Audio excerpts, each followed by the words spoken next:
Welcome, this is Jake with Genesis Rage, and in this video we'll be going over how to send and receive a public message using SmartFox.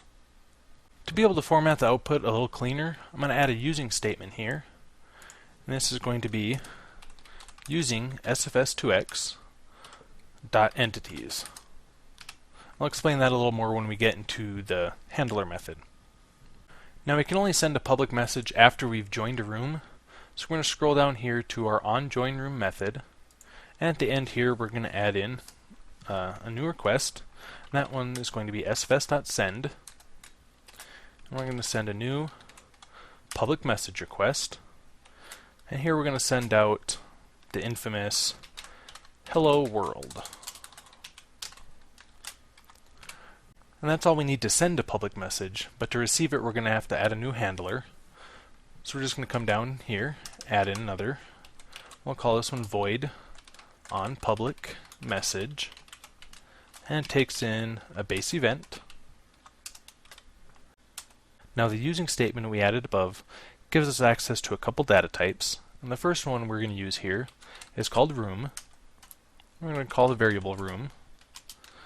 Now this needs to be typecast into room, and what we're going to typecast is e.params, and we're going to grab the parameter of room. The next one we're going to be using is user. I'm going to call this one sender.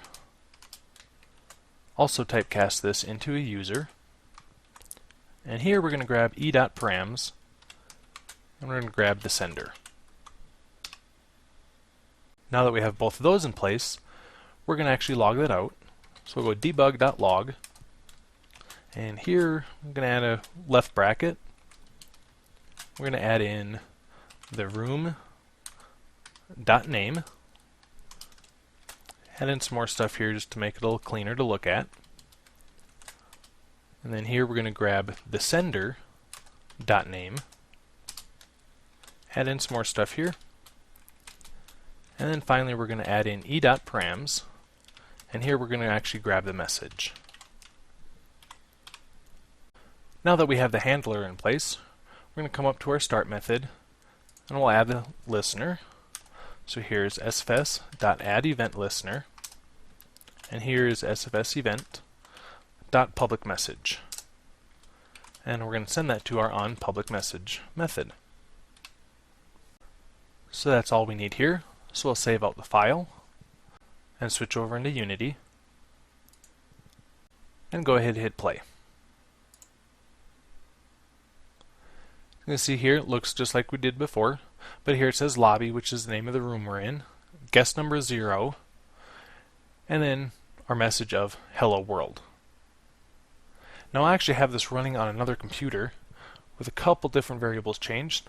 I'm going to go ahead and hit play on that one as well. And that loads up. You see this message just popped up. Again, lobby. The username I actually called it world, and it says why hello to you as well. So that will wrap up this video, and thanks for watching.